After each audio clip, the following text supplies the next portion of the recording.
चलिए बढ़ते हैं आज की कहानी की ओर।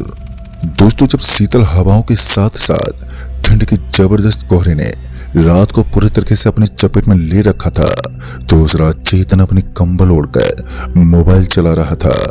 ठंड लगातार बढ़ती जा रही थी, जिस वजह से चेतन के हाथ कांप रहे थे और कमरे में थोड़ी बहुत ठंड का होना एक लाजमी सी बात है। इसी बीच चेतन को एहसास हुआ कि किसी ने उसके माथे पर अपने कोमल कोमल हाथ फेर दिए हैं। एक पल के लिए तो चेतन घबरा गया और उसने कंबल को दूसरी तरफ फेंक दिया। जब वो उठा तो उसने देखा कि दूर दूर तक कुछ भी नजर नहीं आ रहा था। चेतन ने वापस से कंबल ओढ़ ली और हिचकिचाते हुए वापस से सोने की कोशिश करने लगा। चेतन पूरी रात करवटें फेरता रहा, लेकिन उसकी रात की नींद हराम हो गई थी। वो दिसंबर का आखिरी हफ्ता चल रहा था और दिसंबर में तो आपको पता ही है कि किस तरह की ठंड रहती है। वैसे तो चेतन और उसके पापा की इतनी ज्यादा बनती नहीं थी, लेकिन फिर भी चेतन अपने पापा के पास पहुंचा और रात में हुई इस छोटी घटना का वर्णन करने की सोचने लगा। लेकिन उसके पापा ने चेतन से मुंह मोड़ लिया। चेतन को उसके पापा बिल्कुल भी नहीं पसंद करते थे, क्योंकि चेतन सभी को सिर्फ एटीएम मशीन समझता था।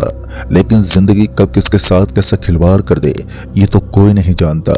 उस दिन चेतन अपने कॉलेज लौट गया और जब उसके पापा ने उसे मुंह मोड़ लिया तो वो कॉलेज में पहुंच गया। तब उसकी मुलाकात हुई पंकज से। पंकज जो उसका बहुत ही अच्छा दोस्त था। रात में उस घटना के बारे में बताते हुए चेतन के चेहरे पर डर छा गया। जिस तरह वो बता रहा था, उसे सुनकर तो ऐसा लग रहा था मानो चेतन अपनी मौत से खेल कर आया हो। पूरी बात बताने के बाद पंकज और अंकिता, जो चेतन की गर्लफ्रेंड थी, वो ठाके मारकर हंसने लगे।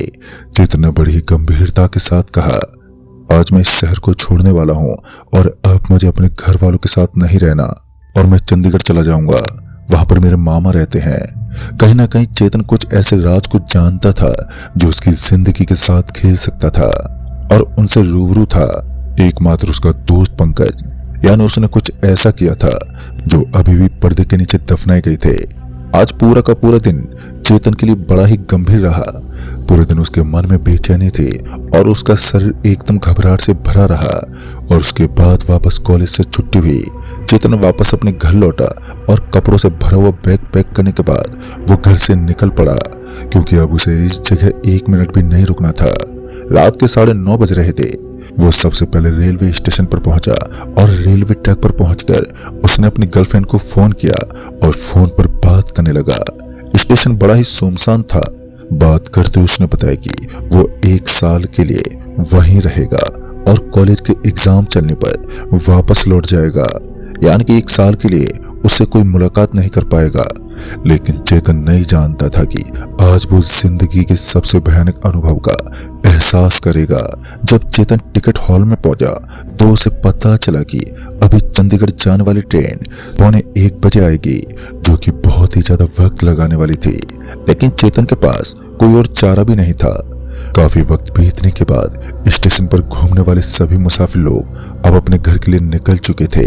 यानी कि स्टेशन पूरा किसी शमशान घाट के रूप में आने लगा। चेतन ने अपने फोन को जेब में डाल लिया, क्योंकि उसकी बातें खत्म हो चुकी थी।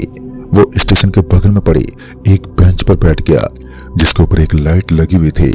जैसे ही चेतन उस लाइट के नीचे पहुंचा तो उसे हल्की हल्की गर्मी का एहसास हुआ।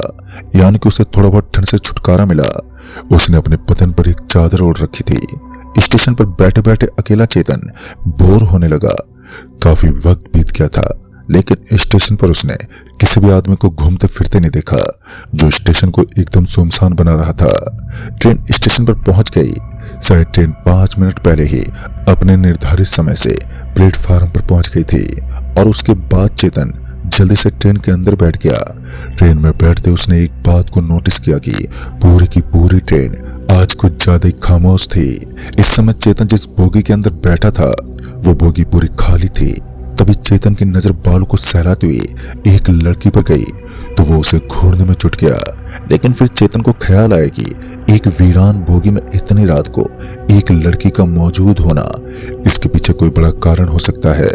लेकिन तभी चेतन ने अपने कपड़ों से भरे हुए बैग को ट्रेन के ऊपर वाली बर्थ पर रख दिया और खुद नीचे बैठ गया। तो इस बार जब उसने उस बोगी के आजू बाजू में देखा तो उसे कोई भी नजर ही नहीं आया और वो पहले की ही तरह खामोश थी। ऐसे नजारे में चेतन ने भी इन चीजों पर ज्यादा ध्यान ही नहीं दिया और फिर बोगी की आखिरी सीट पर जाकर वो आराम से बैठ गया। कहते हैं जब हकीकत भांडा फोड़ने लगती है तो हमारे सारे राज उगल कर बाहर आ जाते हैं, और उसी तरह उस भयानक सन्नाटे को छीनने वाली एक आवाज ने ट्रेन की चुप्पी को बस एक आवाज में ही तोड़ दिया। यह आवाज चेतन की रोंगटे खड़े करने में सक्षम थी।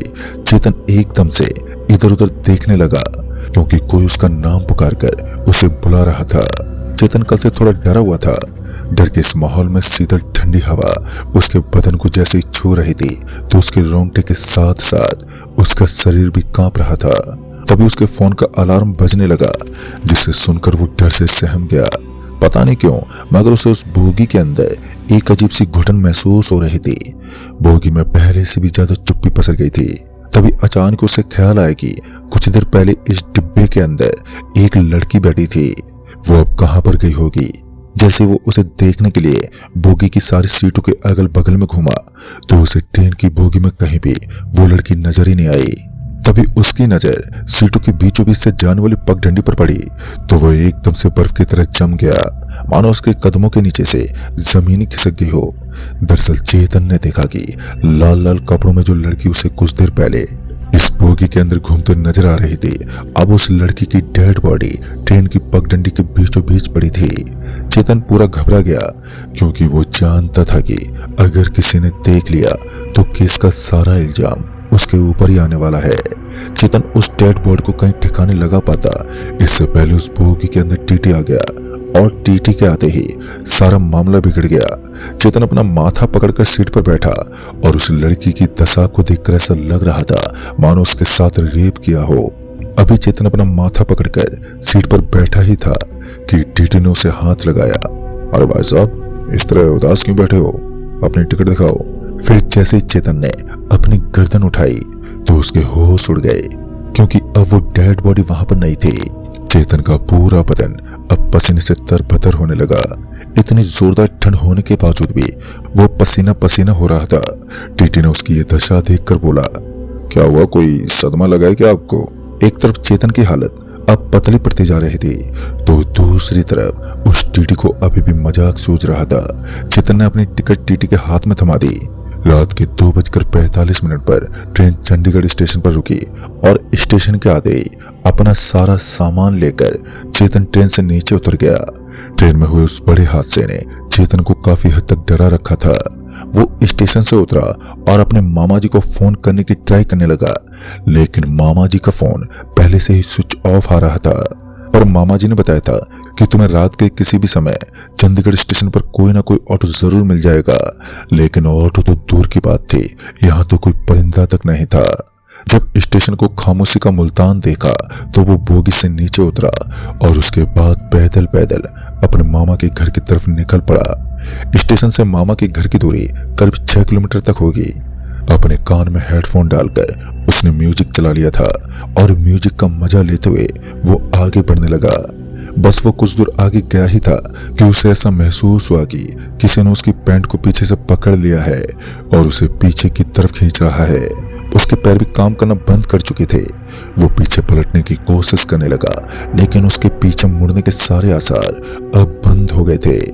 धीरे धीरे चेतन का पूरा शरीर अब हवा में लटकने लगा, जिस वजह से वो इधर से उधर मुड़ नहीं पा रहा था।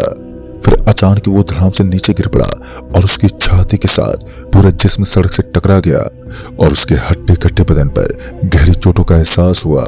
इतना सब होने के बाद भी एक पत्ता भी अपनी जगह से ना हिल पाए, इतना जोरदार सन्नाटा पसरा हुआ था। चेतन को समझ ही नहीं आ रहा था कि यहाँ पर चल क्या रहा है, पर वो किसी तरह हड़बड़ाते उठा और एक बार फिर उसने अपने पैरों के बल पर वहां से भागने की कोशिश की। सामने की तरफ से एक होटल नजर आ रहा था और होटल के ऊपर एकमात्र लाइट जल रही थी। देखने में तो वो होटल बड़ा ही आलीशान था, लेकिन लाइट बहुत कम थी। जब चेतन उस होटल के एकदम पास पहुंचा तो उसने देखा कि वास्तव में वो कोई होटल नहीं था, बल्कि पुरानी पड़ी एक खंडर जगह थी। शायद ही कोई बहुत ही बड़ी हवेली थी। चेतन अभी उस हवेली के करीब से गुजर ही रहा था कि अचानक ही घुंघरू की आवाज आने लगी। चेतन को उस दीवार के ऊपर वही लाल कपड़े वाली लड़की दिखाई दी जिसके पैर हवा में उठे हुए थे। चेतन के दिमाग में पता नहीं क्या जचा, वो बहुत ही तेज गति से भागने लगा। पर इस बार चेतन ने मुड़कर पीछे नहीं देखा और उस सुनसान पड़ी सड़क पर कपड़ों से भरे उस बैग को लेकर लगातार वो भागने लगा। इसी बीच चेतन को पता नहीं चला कि कब वो बेसुध होकर उस हवेली की जमीन में दखल दे गया है। वो पागल कुत्तों की भांति भागता रहा और बेसुध होकर उस हवेली की जमीन में पेड़ों के एक बगीचे में पहुंच गया। उस बगीचे में एक बड़ा लंबा सा पेड़ था और उस पेड़ के नीचे कुछ छोटे छोटे जानवर खेल रहे थे। इतनी देर रात बगीचे में किन्हीं जानवरों का मौजूद होना उसे अचंभित तो कर रहा था, लेकिन वो उस बगीचे के कोने में बैठ गया और आशा करने लगा कि कोई आए और उसे सलामती के साथ उसकी मंजिल तक पहुंचा दे। लेकिन वो कहते हैं ना कि इंसान को उसके कर्मों का दंड इसी जिंदगी में मिलता है, और ऐसा ही कुछ और हो रहा था। चेतन की जिंदगी के साथ काफी वक्त बीत गया था और चेतन जोगा जोग उस बगीचे के कोने में बैठा रहा। जब चेतन को लगा कि सब कुछ नॉर्मल हो गया है तो वो वापस से उस हवेली के दरवाजे से बाहर निकल गया। लाल कपड़ा वाली वही लड़की अब कहीं भी नजर नहीं आ रही थी। चेतन सामान से भरे उस बैग को लेकर वापस से सड़क पर चल दिया। करीब 3 साल पहले ही उसने शहर में आगमन किया था।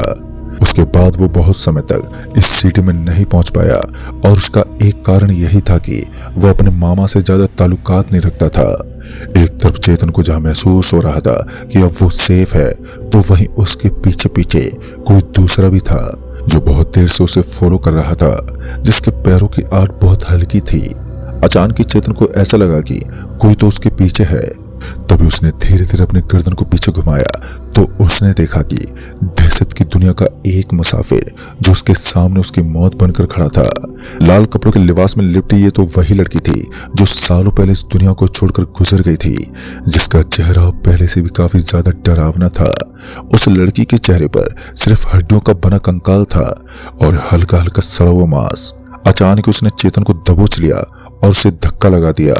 बहुत जोर से धक्का लगने की वजह से चेतन जमीन पर गिर गया और फिर उस भयानक चुड़ैल ने चेतन को घसीटा और उसके जिस्म का एक एक अंग पछतावा कर रहा था। चेतन को अपने उन कर्मों की याद आने लगी जो उसने अपनी जिंदगी के कुछ पलों में किया था। चेतन उस लड़की के सामने अपने हाथ फैलाकर उससे अपनी जिंदगी की भीख मांगने लगा और बार बार माफी मांगने के बाद भी वो लड़की, या यूं कहें कि वो भूतनी, उसे बीच सड़क पर घसीट रही थी। शरीर में ज्यादा ठंड और तड़प की वजह से कुछ समय के बाद चेतन इन सब को सह नहीं पाया और बीच सड़क पर बेहोश हो गया। तभी चेतन ने महसूस किया कि वो किसी गहरे कुएं के पानी में तैर रहा है। आंख खुली तो उसने देखा कि उसके पापा उसके सराहने बैठे थे। वो इस समय किसी हॉस्पिटल की छत के नीचे लेटे हुए थे। इस हद तक सब कुछ बीत जाने के बाद चेतन ने इस घटना का वर्णन अपने दोस्त पंकज के साथ किया और पंकज उसकी इस घटना से बहुत ही बुरी तरह डर गया। लेकिन वो दिन चेतन की जिंदगी का आखिरी दिन था।